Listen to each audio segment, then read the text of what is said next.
Chandu, ఏంటన్నయ్యా? Sorry రా. దేనికి? అదే చందు, ఇందాక మీ అన్నయ్య చేసుకున్నారు కదా, దాని గురించి నువ్వెంత బాధపడుతున్నావో నాకు తెలుసు. కానీ మీ అన్నయ్య అంతకంటే ఎక్కువ బాధపడుతున్నారు. ఆ విషయం నీకు తెలీదు. చూడరా, నువ్వు నా తమ్ముడివి. అసలు నువ్వు ఇలా బిహేవ్ చేస్తావని నేను ఎక్స్పెక్ట్ చేయలేదు తెలుసా. అందుకే నా తమ్ముడు ఇలా చేశాడన్న ఆవేశంలో కొట్టేశాన్రా. నువ్వే చెప్పు, ఒక ఆడపిల్లని నమ్మించి మోసం చేయడం కరెక్టే అంటావా? అసలు నువ్వు చేసింది మంచి పని అంటావా? ఒక అన్న స్థానంలో నువ్వుండి నీ చెల్లికి ఇలాంటిదే జరిగితే నువ్వెలా రియాక్ట్ అవుతారా? ఒక్కసారి ఆలోచించు. చూడు చందు, నేనేం చేసినా నీ మంచి కోసమే చేశాను. నువ్వు నన్ను దయచేసి శత్రువులా చూడొద్దు. ఉష చాలా మంచమ్మాయి. మనుషులన్న తర్వాత తప్పులు అందరూ చేస్తారు, కానీ దాన్ని సరిదిద్దుకున్నవాడే గొప్పోడు. నీకు అవకాశం వచ్చింది. రే, ఒక ఆడపిల్లని మోసం చేసి భార్యని బాధ పెట్టడం చాలా పాపం రా. ఏమండి, ఇప్పుడు అన్న మాట మళ్ళీ ఇంకోసారి చెప్పండి. నా మాట విను, జరిగిందంతా మర్చిపోరా. ఉషతో హ్యాపీగా ఉండు. మీరిద్దరూ సంతోషంగా ఉండడం కావాలరా మాకు. అవును చందు, పోనీ నా మీద కానీ మీ అన్నయ్య మీద కానీ ఇంకేమైనా కోపం ఉంటే చెప్పు, మమ్మల్ని ఏమన్నా పర్వాలేదు. కానీ నువ్వు హ్యాపీగా ఉండడమే మేం కోరుకున్నాము. నువ్వు బాధపడుతూ ఆ అమాయకురాల్ని బాధ పెట్టొద్దు. అదే నీ నుంచి ఆశించేది. లేదులే వదినా, తప్పు నాదే. అసలు నేను ఎందుకు ఇలా బిహేవ్ చేశానో ఆలోచించుకుంటేనే నాకే గిల్టీగా ఉంది. మీరు చెప్తున్నారని కాదు, నేను నిజం చెప్తున్నాను. ఇక నుంచి నేను ఉషాతో హ్యాపీగా ఉంటాను.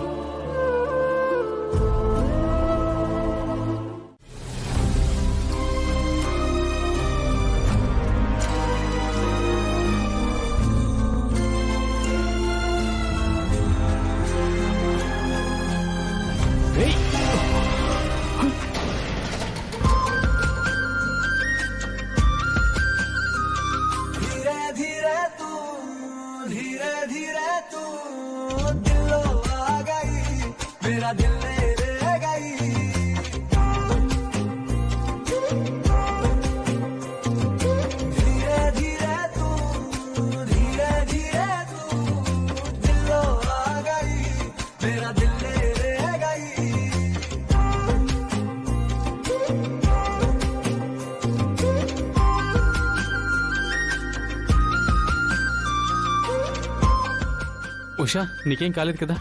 చూసుకొని నడవాలి కదా.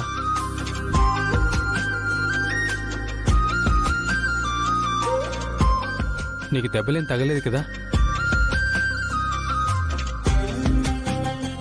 ఏంటి అలా చూస్తున్నావు? అబ్బే ఏం లేదు. మీరు నా మీద ఇంత కన్సర్న్ చూపిస్తుంటే కొత్తగా అనిపిస్తుంది.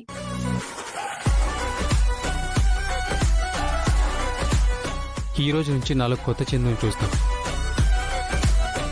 నీ పట్ల పూర్తి బాధ్యత నాదే కదా. నీ పట్ల కన్సర్న్ తీసుకోవాల్సింది నేనే కదా. ఏంట్రోయ్, నీ నోటి నుండి కొత్త కొత్త డైలాగులు వస్తున్నాయి. చెప్పాను కదా నానమ్మ, ఇక నుంచి నాలో కొత్త చందునే చూస్తారు. ఏంటంటే మన చందునేనా ఇలా మాట్లాడుతుంది? నాకు అదే ఆశ్చర్యంగా ఉంది. అసలు ఏమైంది వీడికి సడన్ గా? సరే, కాలేజ్కి వెళ్దాం పదండి. మీ అందరితో పాటు కాదు, నువ్వు వదిన వెళ్తారు కదా, అలాగే నేను ఉషా బైక్ మీద వస్తాం. ఉషా పద.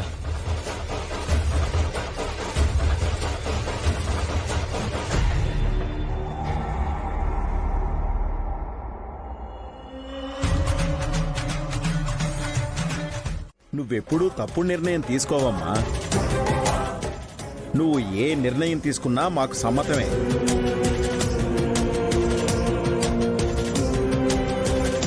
ఏవండి, పంతులు గారిని పిలవండి. అర్జెంటుగా తనని నా కూతుర్ని చేసుకోవాలి.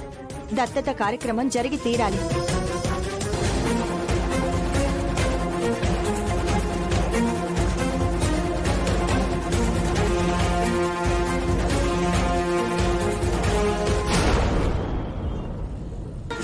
అమ్మా, ఇంతకీ నన్ను ఎందుకు పిలిచినట్టు? పంతులు గారు, ఈ అమ్మాయి పేరు శ్వేత. తను ఒక అనాథ.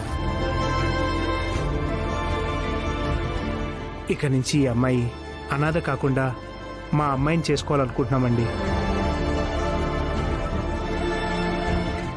అవును పంతులు గారు, తనని దత్తత తీసుకుని కూతురు లేని లోటుని నేను తీర్చుకొని ఎవరూ లేని లోటు తనకి తీర్చాలని ఈ అమ్మాయిని దత్తత తీసుకోవాలనుకుంటున్నాను.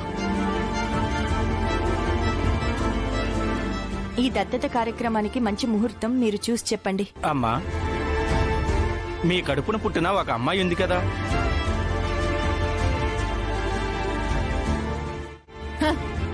ఎందుకు లేదండి, 20 ఏళ్ల నుంచి వెతుకుతూనే ఉన్నారు.